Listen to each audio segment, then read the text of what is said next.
Good afternoon. My name is Adrian Dix. I'm BC Minister of Health. To my right is Dr. Bonnie Henry, BC's Provincial Health Officer. Just wanted to say last night that 13,000 people tuned into the virtual town hall in the Vancouver Island Health Region, co-hosted by Mitzi Dean, MLA, and Sonia Furstenau, MLA, with CEO Kathy McNeil and Medical Health Officer Dr. Richard Stamwick, who received and answered many questions from the public.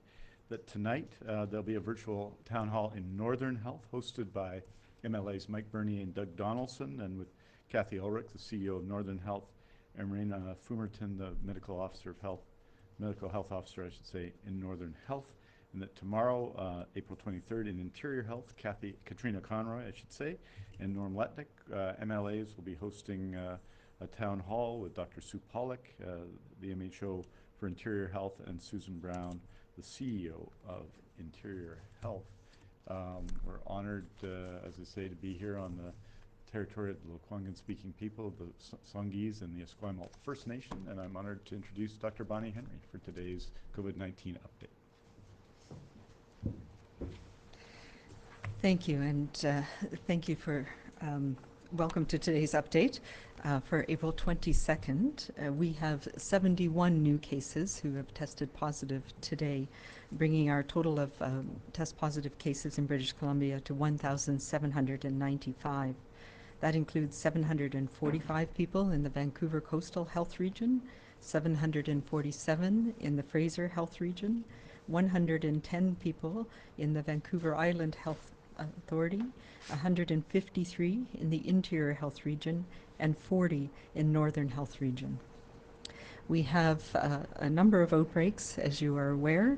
We have 3 new outbreaks in long-term care facilities that were announced earlier today by Fraser Health, all of them in the Fraser Health area. And as we know, we have been putting a lot of attention at detecting any cases in our long-term care sector very early, and that's a reflection of the numbers that we're dealing with. We have 20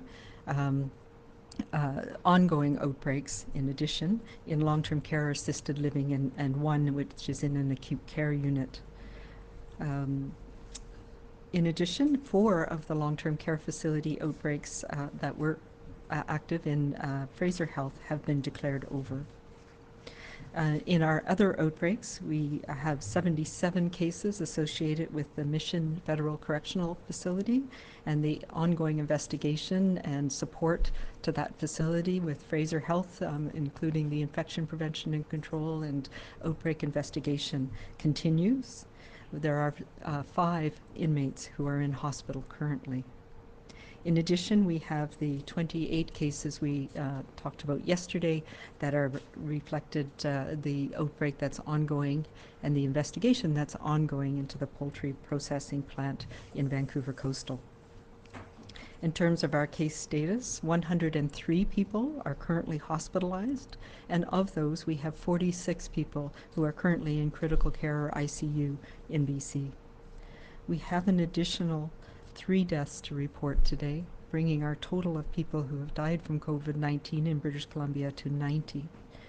They are all people in the long-term care homes, and our hearts go out to the families and the caregivers. We now have 1,079 people who are fully recovered from COVID-19. As we talked about yesterday, we continue to experience new community outbreaks in British Columbia, and this, of course, is very, very concerning to me and to all of us. This tells us that we have more work to do to break the chains of transmission in our communities and to make sure that every individual, every business, every community, every family does what we need to do to break these chains, and that's everyone all the time. We can't afford to have any weaknesses in our firewall if we are going to be able to move ahead into our new normal. We know people are tired of staying apart from their loved ones. We know we are tired of not being able to do the social connections and events that we are used to doing. But to ease restrictions, we need to have a decline in both the number of new cases and the numbers of outbreaks. And as I've said many times, there are things that we can control and there's things that we don't have control over. What is happening around us, both in the United States and in other provinces in Canada and internationally, affects us. And we know that that is one of the reasons why we have to be so vigilant here in British Columbia. Until we clear this hurdle, we can't begin to make changes. One of the most important things that we all need to do is to stay home if we're not feeling well, and with no exception right now. We know that many people experience very mild symptoms with this virus, and some may think it's just the sniffles or perhaps even just allergies at this time of year. It makes it really hard to tell if you have COVID-19, but you can still transmit it to others, even with very mild symptoms. So let me be 100% clear. Right now, if you are ill, whether you feel it's a cold, whether you feel it's allergies, whether you are concerned you might have COVID-19, stay home, stay away from others, and immediately contact us, and we can help you get tested if that's appropriate. We also expect that employers need to pay attention to this and need to be responsible. You must have measures in place to ensure everyone who's working is healthy and can keep a safe distance from each other in the workplace. We do not penalize employees for staying home if they are ill during this pandemic. Employers need to understand that an outbreak in your business has effects on all of us. It also can have significant financial impact both for the business and for your employees. As we've seen with the number of businesses recently, an immediate shutdown is required so that we can ensure that we're not passing this on in those situations. Your own business will only be able to open again once we are confident that it can operate without putting people in danger, the employees or the community.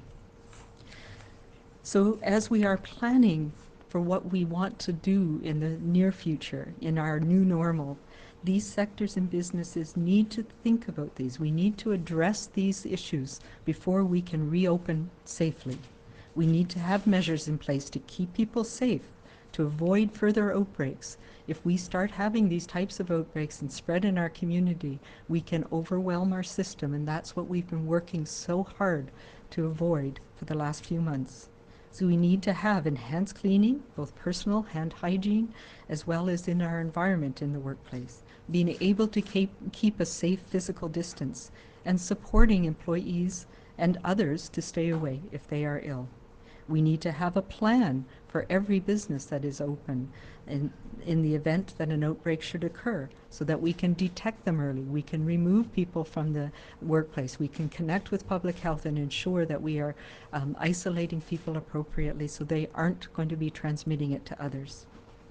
There's an order providing this guidance for industrial camps, and we've given guidance for those businesses, those essential businesses that have been open. We need everybody to follow these, and we need the same from other businesses as we look to opening things up in the coming weeks. We need to keep our firewall strong, and we have to be 100% committed to all of us doing our bit to see our way through this storm. I want to take a minute before I finish today to just say a word to, we're aware, I think many of us are more aware today about the details of the senseless tragedy that has folded in Nova Scotia, a place that's very dear to me, in this time of unparalleled challenge. And I just want to say to my Nova Scotia family, wherever you are, and to my RCMP family, know that I'm heaving a sigh and a wish for thee, and will mourn with you from afar. So all of us need to do our part, and we need to continue to support each other in doing that. We need to be calm and to be kind to each other and to be safe.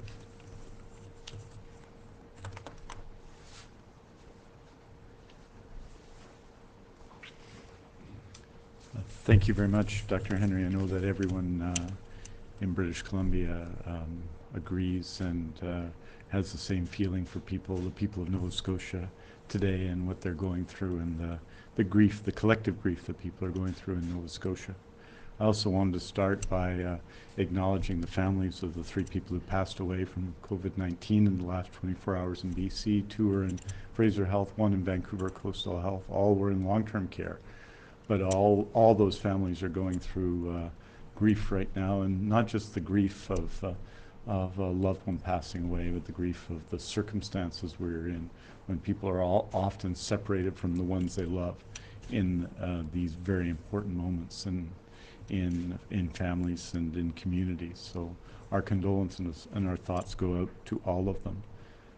As Dr. Henry has said, today is a day in terms of the numbers, which sometimes people will analyze after these press briefings, that we have 71 more cases today, reflecting the situation in Vancouver at United Poultry in part, and others, and as well the numbers in terms of acute care, where we have 103 cases, which is, I believe, the lowest number we've had in the month of April, down from a high of 149.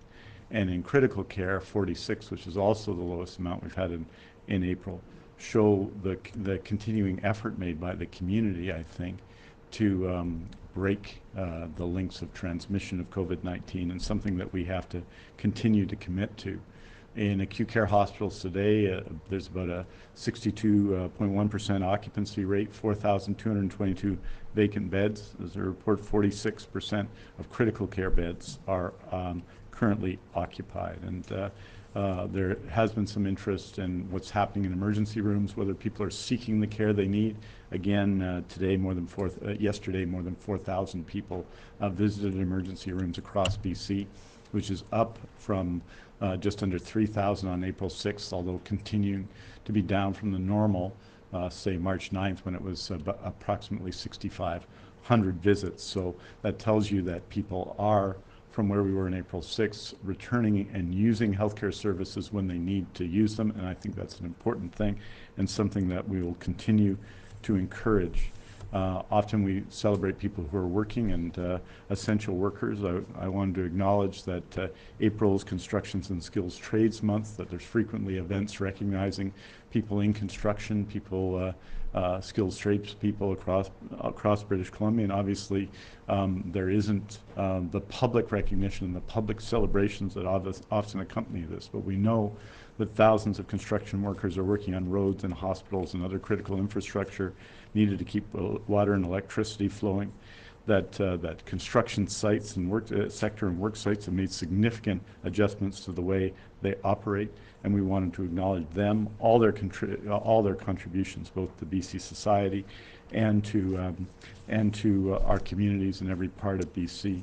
Also wanted to offer for the people who live with dementia, or who are supporting a loved one living with dementia, people know about the First Link Dementia Helpline, that is available as a resource. This is run by the Alzheimer's Society of BC. Helpline staff and volunteers can provide support and information, very important in these times, about resources in the community. So, and that number is 1-800-936-6033. And just to let people know that the Alzheimer's Society has extended First Link Dementia Helpline hours that in English.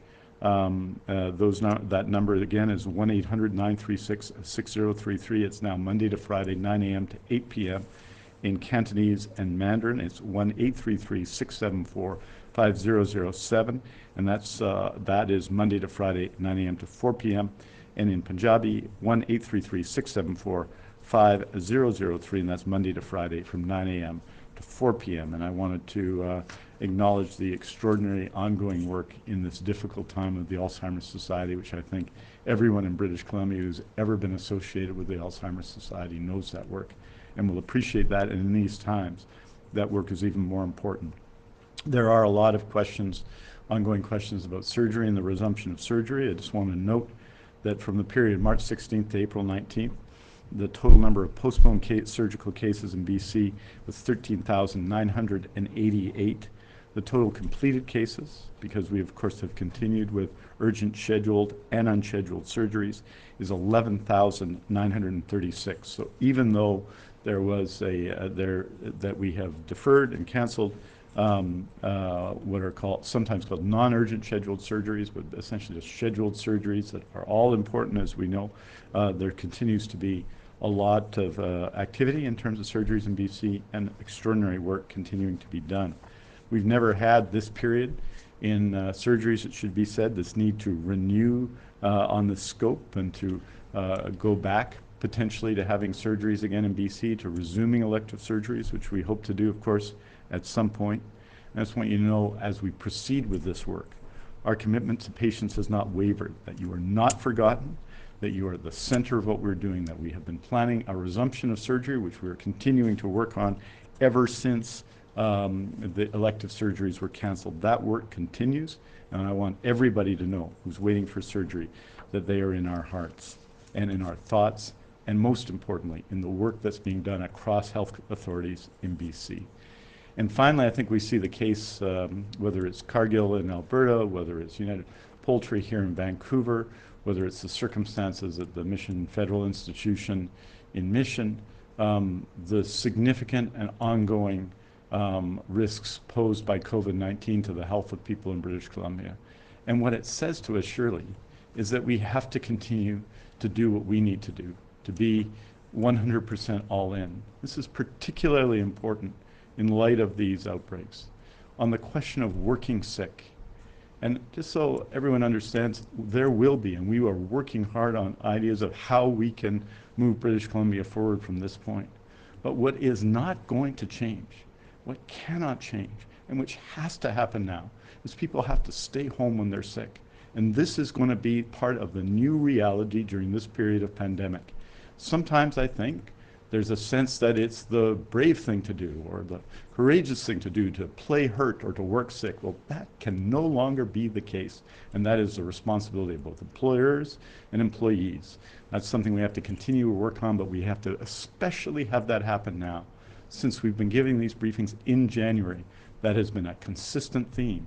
Washing hands, not touching your face, but most importantly, staying home when you're sick. It's the key part. It may be the most important part of being 100% all in. And we really need, in light of today's numbers and in light of these community outbreaks, we really need people to be 100% all in right now. En français, nous annonçons aujourd'hui 71 nouveaux cas pour un total de 1795 cas de COVID-19 en Colombie-Britannique. Nous sommes attristés d'annoncer 3 nouveaux décès liés au COVID-19 dans la régie de santé de Vancouver Coastal et Fraser, pour un total de 90 décès en Colombie-Britannique. Nous offrons nos condoléances à tous ceux qui ont perdu leurs proches. Chaque régie de santé, bien entendu, de la Colombie-Britannique compte des patients atteints de COVID-19. 745 se trouvent à Vancouver Coastal, 747 à Fraser, 110 sur l'île de Vancouver, 153 dans l'intérieur et 40 au nord. Parmi l'ensemble des cas confirmés de COVID-19, 103 personnes sont actuellement hospitalisées, dont 47 en soins intensifs. Les autres personnes dont le test de dépistage a été positif sont en isolement à leur domicile. And just finally, the Premier announced today the opening on April 27th of the Urgent and Primary Care Centre in James Bay in Victoria, and it shows what we're continuing to do. We need to continue to expand our public health services across BC. If anything about the last few months has told us anything, it's how important public health care is to everyone, and we're going to continue to make these efforts. And as you saw earlier this week in Castlegar, in Vernon, and Abbotsford, those efforts have expanded through urgent and primary care centres. And today I was delighted to hear the Premier's announcement of the opening in Victoria on April the 27th. And with that, we're happy to take your questions. Thank you. As a reminder to everybody on the phone, please press *1 to enter the queue. Please also unmute your phones. You are not audible until we call your name. First question is from Vaughn Palmer, Vancouver Sun. Go ahead, Vaughn. Hello, Dr. Henry. The other day you mentioned this study in California of antibodies which had suggested a more widespread infection rate than had been detected with conventional testing.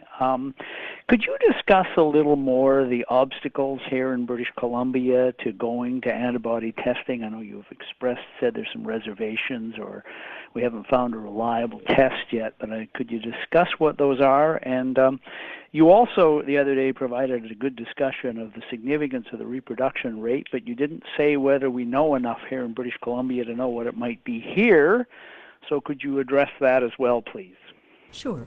So let's start with the serology testing, and I will note that there's been quite a lot of discussion in the medical community about the study that was done in California, particularly because it was done on a sample of people, and the sample of people was recruited through a social media site. So it was, in many people's opinion, likely to be a bit biased towards people who had concerns that they might have had infection. The other thing that has become really apparent is that the test that they were using is one that has not yet been sufficiently validated, and there's a relatively high false positive rate. So that's one of the concerns, the critique. As we know, we're all trying to learn a lot from the science of what's going on around the world, and that means that many papers are getting out into the public before they have what we call peer review. So some of the peer concerns about the paper from California are around how they recruited people and the validity of the test, which speaks to one of the challenges that we have. We want to make sure we know how the test works before we use it to make such types of studies. And we have a number of them planned, very similar to what they did in California. However, using random samples of blood from a different source. So from community blood samples that were taken for other reasons, and there's a way we can do that. So we have a research process set up to do that, to help us understand, like they were trying to do in California, how many people might actually have antibodies in the community. So the challenge in California was when they came up with their estimates, part of what they looked at was plotting the number of people who had died in that county, Santa Clara County, with the estimates of how many people might have actually been infected. And it was somewhere around 4 or 5%. So I will note, that's not enough to have community immunity or herd immunity, but it was much higher than the number of people who had actually been tested when the first phase of the outbreak really went through that county. So part of the conclusions were from this study, which was done on a very small sample. They extrapolated that, it's not really that bad. The death rate is only about 0.2, which is closer to what we would see with seasonal influenza. So it's unfortunate that that got picked up as one of the conclusions, because I don't think that is supported by the test, because it has a higher rate of false positive, or by the information that came out of that study. So this is kind of long-winded again, sorry. Anyway, in terms of what we are doing here, we want to make sure that we have actually validated the test in the population that we know have been affected here in British Columbia, so we can understand what is the false positive or the false negative rate from this test. With every test that we have, it's not 100% either way. And it depends on what's most important, whether you want to make sure you're catching everybody, or if you want to make sure that you're only catching people who have the disease you're looking for. Which of the parameters are more important? And we've seen this challenge around the world with the serology tests that people are using. And the UK purchased 3.5 million of this one type of test, and found out that it had an unacceptably high false positive rate and false negative rate. So that leaves us all with a dilemma, which is to say that the BC CDC is working with the population, and actually one of the good news stories perhaps is that we are working with the Lynn Valley Care Centre, with the people who have survived infection there, and there's a good proportion of them, to ask them to participate in helping validate this test, because we know there are people who have tested positive for this virus. So that work is ongoing. I'm hopeful that we'll have a valid test that we can use, as we've mentioned before, to have a broader understanding of how many people in our community have been infected, but also to be able to understand who has antibodies after being infected. It also helps us look at some of the contact tracing and understanding of outbreaks in our communities as they happen. So we are weeks, maybe sometime in the next week to 10 days, we should have a much better idea of which tests we can use for which pieces of this. And we are part, of course, of a national consortium to look at how we can use seroprevalence to understand the pandemic across Canada.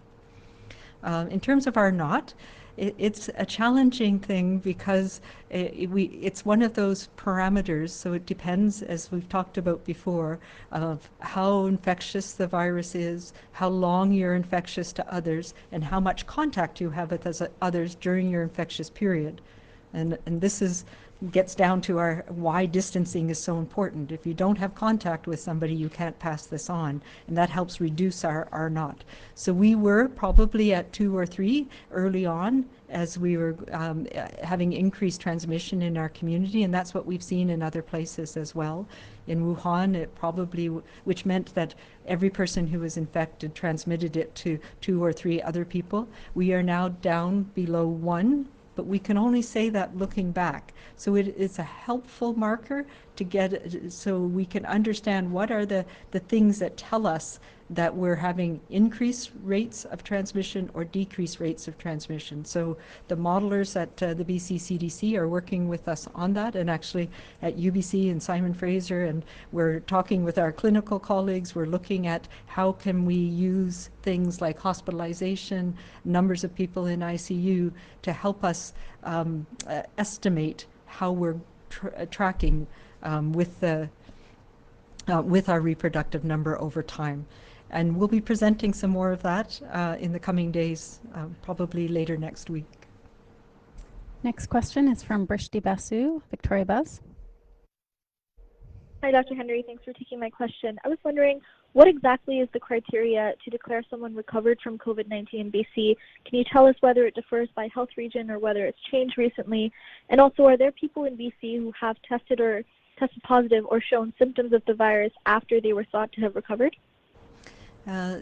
Yeah, so we have criteria. We have 2 different criteria for how we are determining whether somebody's recovered. And it is the same across BC, but I will address one issue in a minute.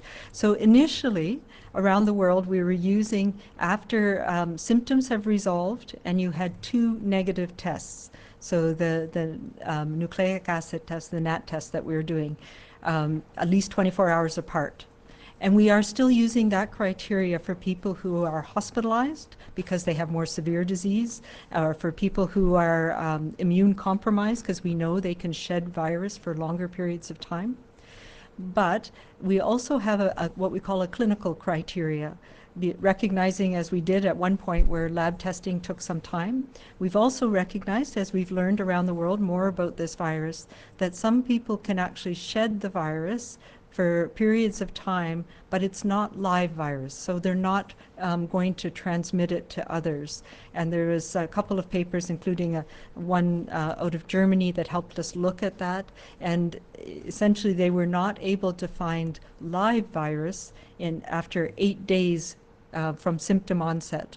Once people's symptoms had resolved. So this is for people who have a mild illness, so which is a large proportion of the people in BC have tested positive. So if you have a mild illness, you're at home, your fever has resolved, your everything except sometimes people have a lingering cough that may go on for a period of time, and you're otherwise well, you're back to your normal activities, and it's 10 days since your onset of symptoms, then we consider people able to be out of isolation and recovered. So that's the criteria that we're using across the province. There was a point when Vancouver Coastal was just using the algorithm for mild disease, and they didn't have a physician oversee some of the reports, and it turned out that not everybody after 10 days had their symptoms resolved. So we went back and recalculated that number in the daily follow-up with people. So it was So there was a bit of a reckoning that happened last week to make sure that we weren't over including people. And there were some people who have mild disease, but their symptoms progressed and lasted longer than 10 days. So we're still concerned that they might be able to transmit it to others. So they aren't considered recovered until their symptoms resolve completely. So that's kind of the complex criteria we use. In terms of whether people have, we have had people who've early on, particularly with people with mild illness, we were testing them. They had to have two negative tests, and we found that people would be negative and then positive and then negative and then positive, and then sometimes it went on for some time. We now know that it's very unlikely that they will shed virus that could infect others, and that's been shown again in South Korea recently, where they've had upwards of 80 or 90 people who after a period of time tested positive for the virus again, but again not having symptoms, and it's not clear that they are infectious. Well, it does not appear that they're infectious to others. So we're still learning a lot, and it's sometimes complex, so we have to try and keep on top of all of the different combinations and permutations that happen. Marcella Bernardo, News 1130. Hello. I wanted to ask again, just because I've been inundated with emails from people who are very concerned about this policy involving not letting staff work at more than one facility. I've been hearing from people in Kamloops. I've been hearing from people in the Tri-Cities area, pretty much all over the province, that they're worried that people are still working in facilities that they could be carrying this virus to other places like long-term care homes where their loved ones are. Yeah, so as we've said, it's quite complex. There are some people who are not part of this. So for example, we know doctors go between facilities. They may have patients in different areas. We know that there are pharmacists who are in facilities. So there's a group of people who are excluded from that. They are not, however, excluded from the need to use appropriate personal protective equipment and to minimize their visits and take all of the precautions that we need them to take.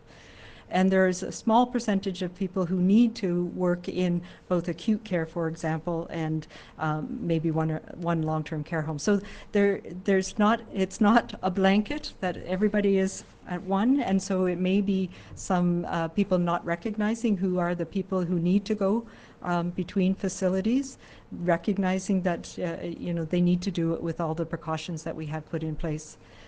I will also say, and maybe I'll ask Minister Dix to address it, but it's taken some time to sort out all the combinations again of that affects so many people, and it's particularly a challenge to make sure that we have the appropriate nursing staff and care aides that are able to care for people in each facility.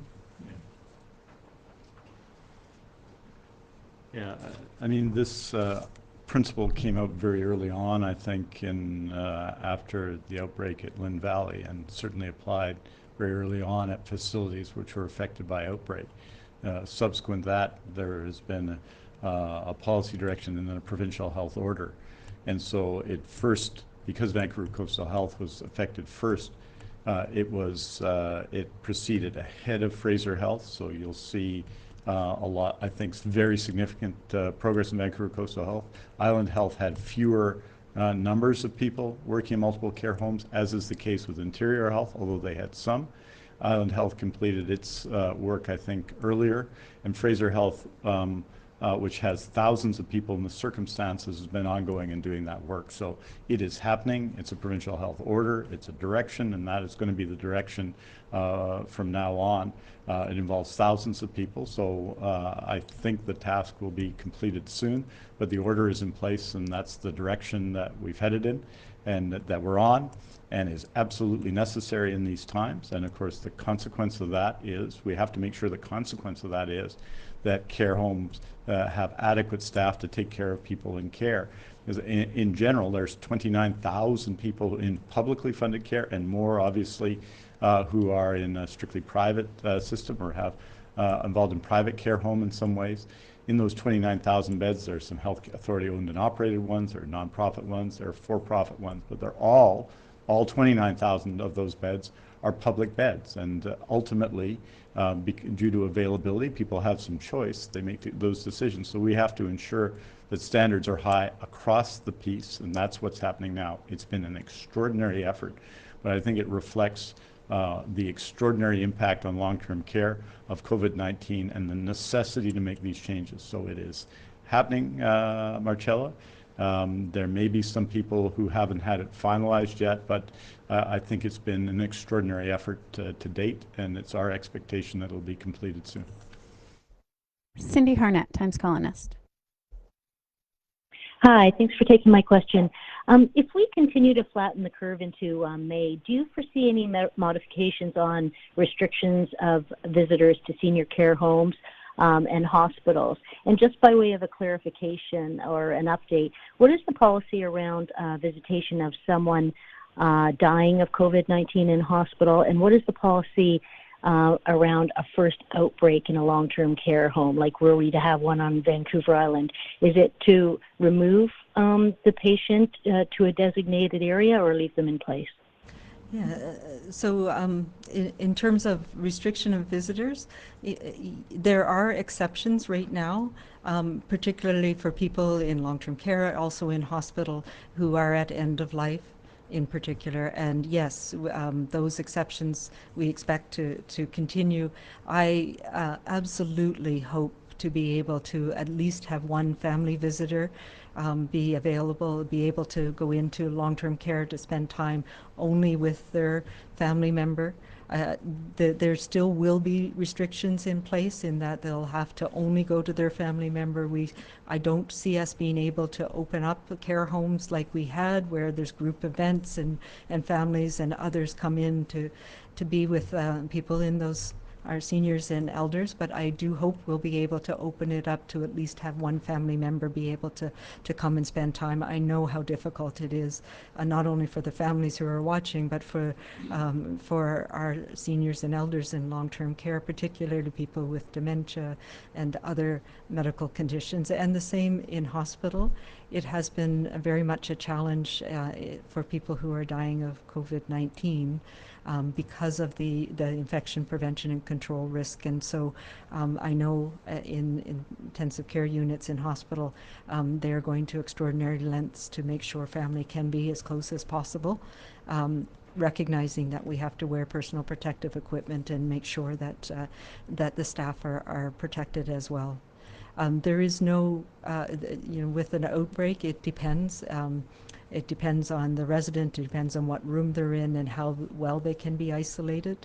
Sometimes they're transferred to hospital, but it's not automatic. It depends on the family's wishes, the resident's wishes, and how well somebody is able to be cared for and isolated within the facility.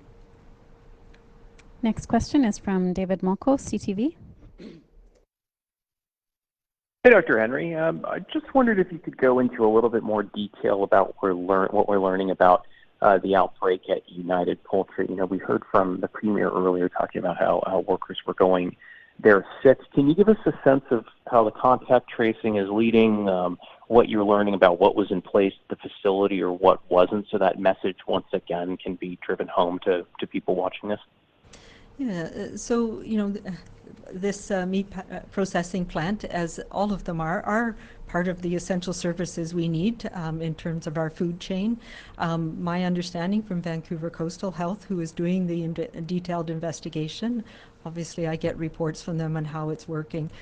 So they had a report of a person in the community who had been tested for COVID-19. And in the course of our contact tracing and understanding the case investigation part of what we do with everybody, the person identified that others in their workplace were ill. So an inspection was done at the workplace. Vancouver Coastal Health went there and realized that there were people who had respiratory symptoms who were in the workplace.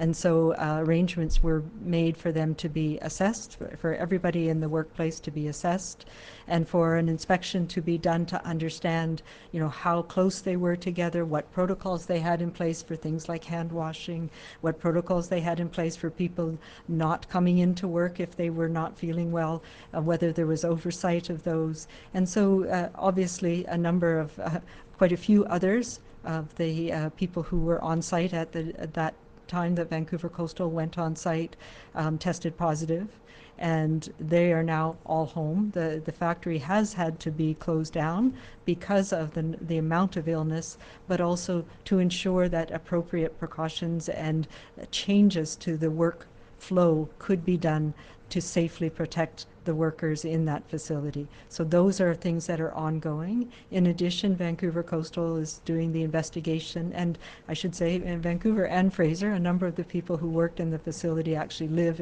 in the Fraser Health region, and it is our convention of how we investigate these that we investigate it by place of residence. So Fraser Health is working with Vancouver Coastal to ensure that every individual case we find out who their contacts are. So if who their family contacts are, who they may have had other close contact with, and those people are being isolated so that if and when they develop symptoms, they will not be transmitting them to others.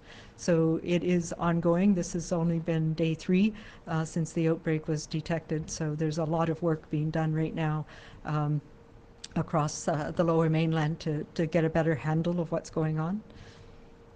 Shrishti Gangdev, CKNW.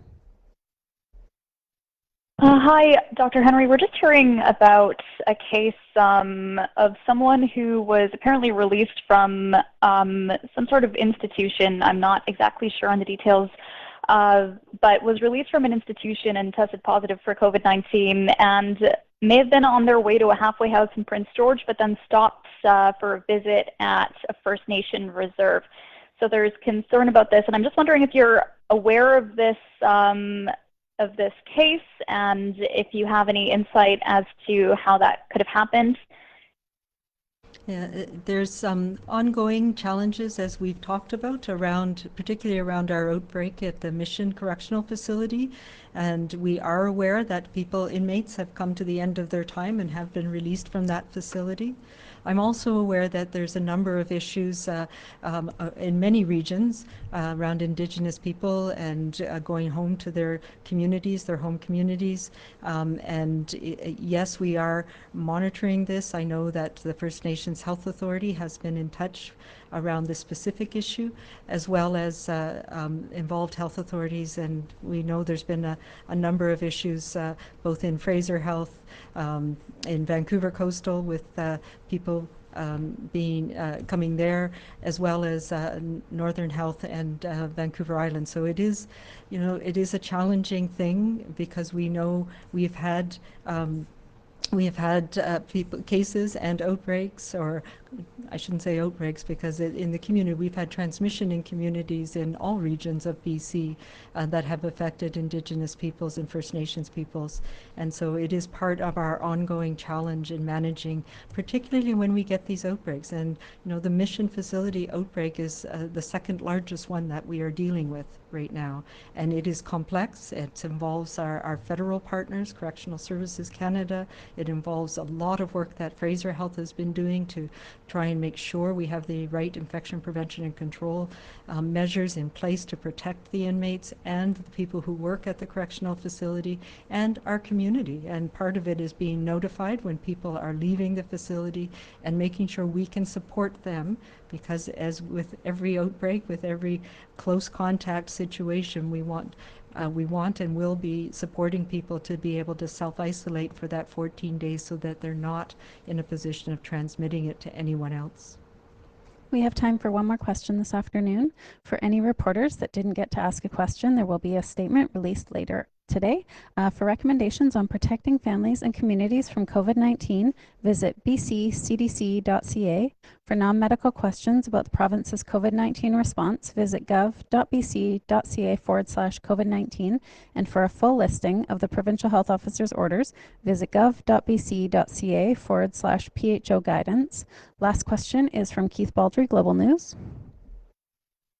Hi, Dr. Henry. You've talked about the second wave of the pandemic in the past, and today Robert Redfield, the director of the U.S. Center for Disease Control, is saying that he fears the second wave is going to be lethal and far more serious than this wave because it's going to coincide with the start of the regular influenza season. I'm just wondering, what is Canadian Public Health's take on that second wave, and what impact is that going to have on any easing of restrictions? Yeah, and I've talked about it as well, and we look historically, and the construct that we've been looking at, in which he's referred to, Dr. Redfield's referring to, is what's happened with influenza pandemics, where we have a second wave in the respiratory season. We don't yet know, and I've talked about this as well, whether there is a seasonality to this coronavirus, but it is very concerning to me, and we've talked about this as well, that once we have influenza complicating things and the other respiratory viruses that we see, it's much more challenging to detect which one is influenza, which one is RSV, which one is parainfluenza, which one's COVID-19. And we know with COVID-19, it can be under the surface for quite some time. So that's why it is so important for us to do everything we can over the coming weeks. We've managed to control this one fairly well right now, but we're starting to see community outbreaks, and we need to get on those right away. And so important for us to try and get this is down to zero as much as we can now, and that's where we've been emphasizing how important it is not to be around others if you're sick, because come the fall, when we start to see other respiratory viruses again, it gets much more complicated for us, and that's when we're planning as well for the fall. When we start to see respiratory virus season, we know that if influenza puts people in hospital every year, and we know that this is going to put people in hospital as well. So yes, there is very much a potential of a surge come the fall. And that's one of the things that we are working very hard to have in place, the surveillance that we need, the testing that we need, the contact tracing in our communities that we need. But we need to do everything we can now to try and stamp it out as much as possible so that we're at least have a fighting chance when we're going into the fall. That's all the time we have today. Thank you. Thank you.